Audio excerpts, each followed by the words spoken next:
Welcome to another episode of Beyond Organized. I have the lovely Samantha Eck with us today from Firestorm Finance. How are you?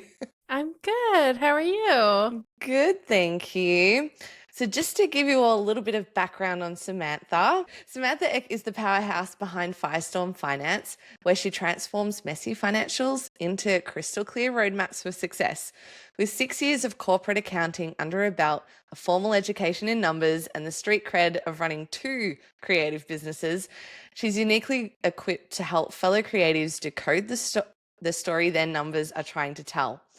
When Samantha's not wrangling QuickBooks, you'll find her dominating on Xbox or curled up with a page turner and her husband by her side and her pup, Vivi.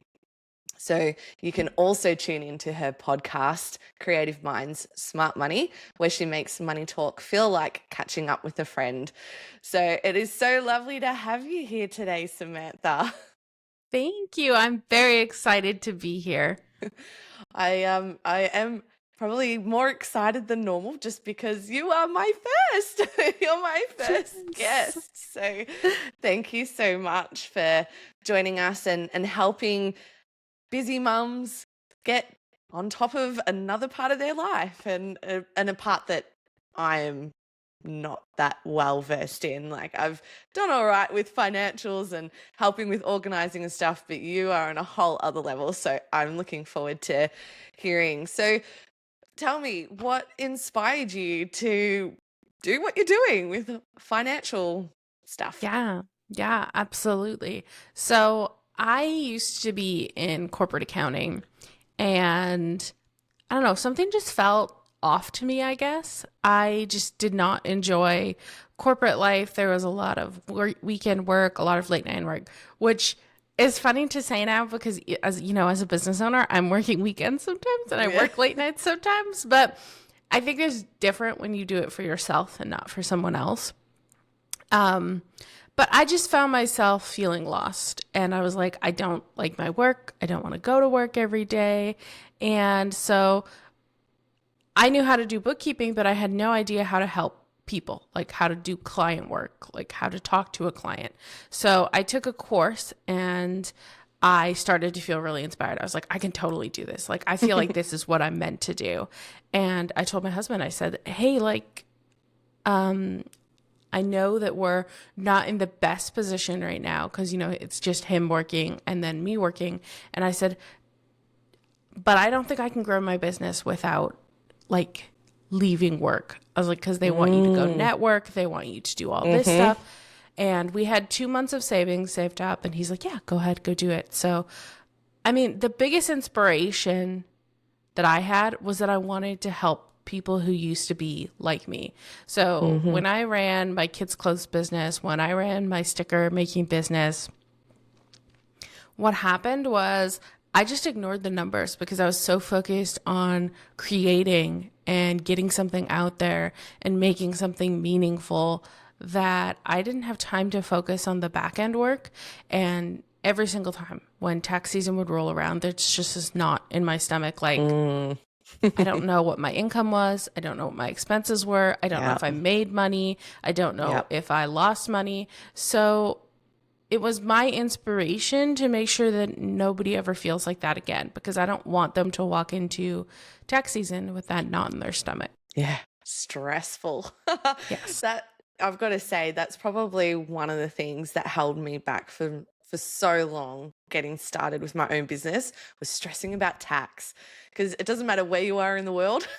Yes. It's not the most simple system. So it's just it stressed me out, but someone I can't even remember where said how if you have to pay tax, then that means you're making money. So it's a good thing. Yes. And just get a professional to deal with it, and it's good for me to learn and be across things. And I know the very basics, but I can totally understand where you're coming from in going, I need to be across this. I need to know what's going on.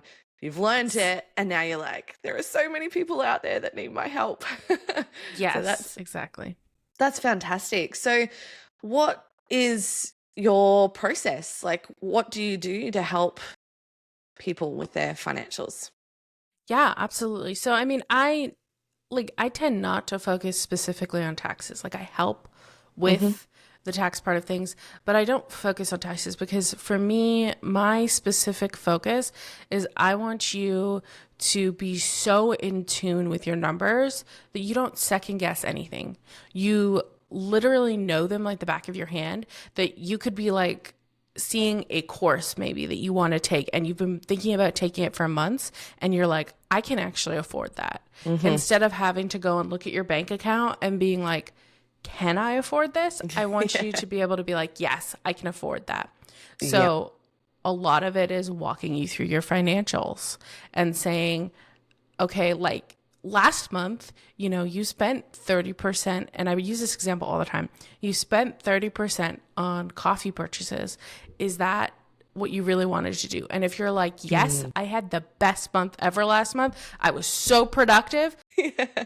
go for it. Like if that's Yeah. what's keeping you Yep. fired up, I have no Yep. problems with that. I've got my Because, coffee right now. yeah. I get And, it. and it gets your creative process going, right? Yeah. But if you're like looking at that and you're like, Yeah. I probably shouldn't have spent 30% on coffee. That Yeah. money could have gone to somewhere else in my business. That's, Feeding my kids maybe as well. Yeah. yes, that's where I really want you to start thinking. And Yeah. I try and help my clients reverse engineer that as well because, Mm. I think that paying yourself first is very important. Like, even if it's just a small amount, because I feel like you get really burned out really fast if you don't pay yourself something. So I'll always say, okay, I know we're not going to make that right off the bat, but like, what is your ideal income? Like, what do you want to bring home? And if you're like, okay, I want to bring home $3,000 and you bring it, let's say your goal revenue is $10,000. So essentially that's 30%. So you want to make at least 30% of everything you're bringing in. So what I'll tell them is, okay, every time you have an income, make sure your expenses are covered and then pay yourself at least 30% of that. That way Yeah. you're Mm. getting paid, even if it's a little bit, and you can build Yeah. up to that $3,000. Yeah. Now that's a really good idea.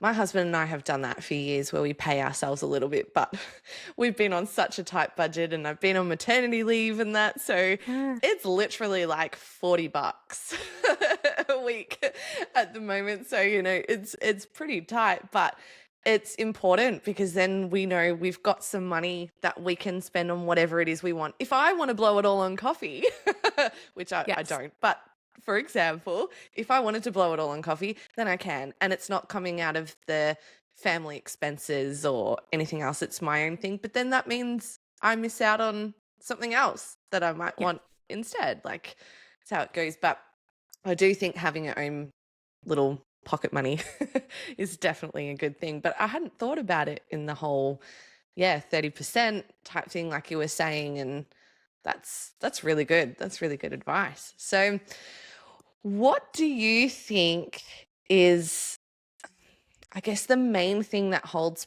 people back from budgeting or getting on top of their finances? What do you see? Yeah, I think there's really, when I like really think about it, I think there's three key things. So there's three things I've seen patterns of. The smallest one I've seen a pattern of is people who believe they're bad with money. So they have this mentality and this fear and this anxiety around money, avoidance. So they're like, I'm just bad with it. Like, I don't want anything to do with it because I'm not good Yeah. at it.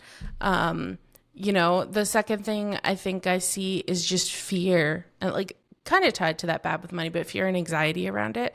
But also like just this mentality that it's not something that should be talked about or something that you should get Yes. help with. Like you should just know what you're doing with it. Mm-hmm. But I always say this, like education on business finances is so limited. Like people tell you, okay, here's how you run a business. There's so many like self-development books on here's how you run a business. Here's what you do, but they don't tell you what to do with your finances. They don't tell you how to figure out your finances. So you're like, yeah, I'm fired up. I can run a business, but they're not actually giving you the information you need to know what to look at in your numbers to grow your business. And Yeah. then I really think that the third thing is just that they don't know what they don't know. So again, they kind of all tie into each other. But again, there's not enough education out there. So they have no idea how to look at their numbers, how to make sense of them. So they look at, their profit and loss at the end of the month and they say, okay, I made money, but they don't realize that that's the whole picture. Like that profit that you made at the end of the day, you might have already spent it and you don't know that. So now you're like, okay, I have $5,000 in profit. I'm going to go spend $5,000 on something, not realizing that $5,000 isn't there anymore. For somewhere else. Yeah.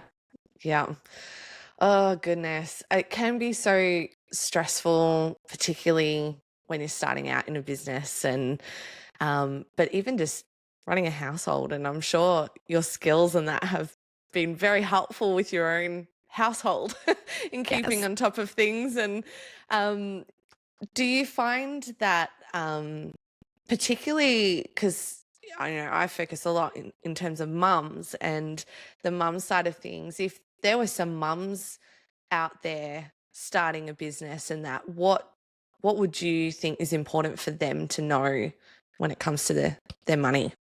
Yeah, absolutely. I mean, I think the most important thing to understand is that it's not scary. And instead of trying to take a big bite of the elephant, especially because we all have such busy schedules and our lives are just so busy, like take it one step at a time. And the one thing I always tell everybody, like make a date.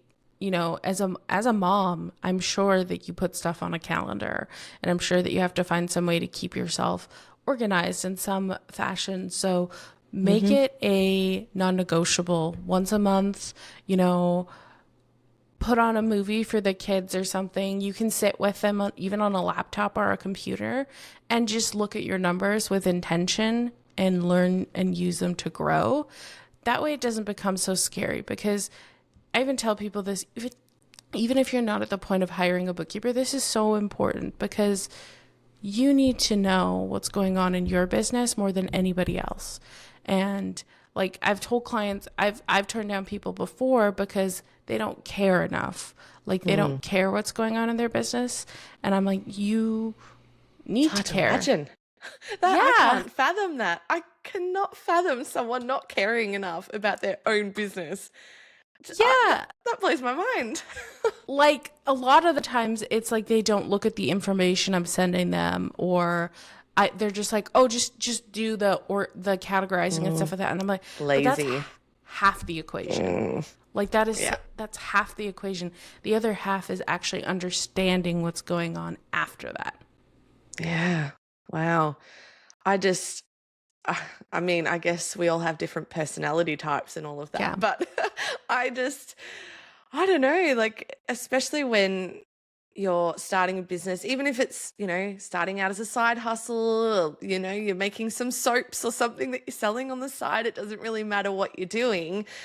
I can't imagine someone not wanting to understand their money. I mean, what's the whole point of doing a business if you can't even look at the money side of things, like what's working, what's not working? And oh my gosh, do you have any like interesting stories or anything to share? I know to put you on the spot a bit, but is there any stories that kind of stand out that you just think, oh my goodness, like don't be like this? I mean, that kind of ties back to what I was talking about with like the profit thing.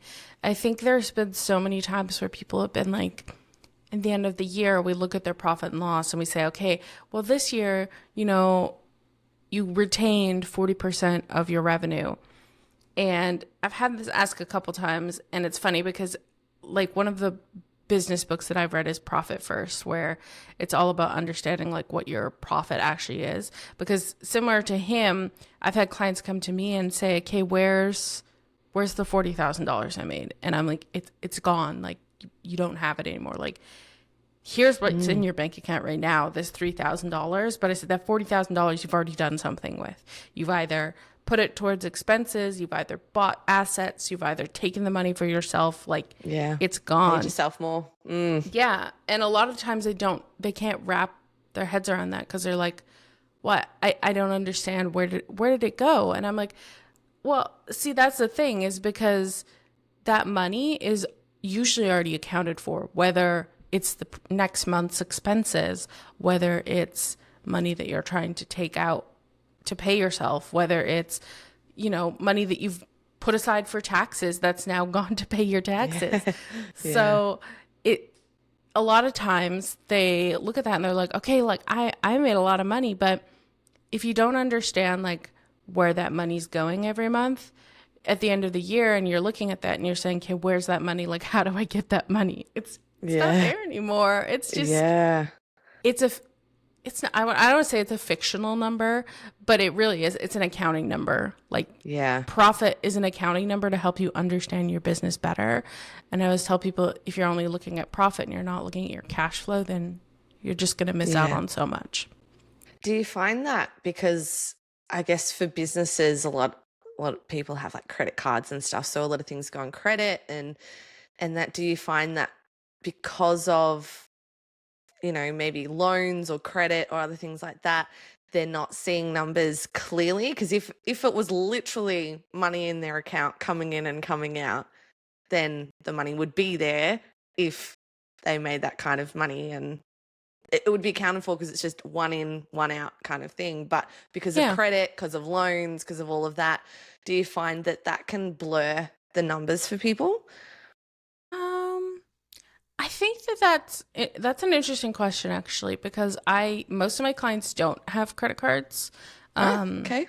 A lot of them do have the one in and out, but I think there are quite a few people who just, I think they can't wrap their head around the fact that, like, they made $40,000, but it's just not there anymore. Like, they don't understand.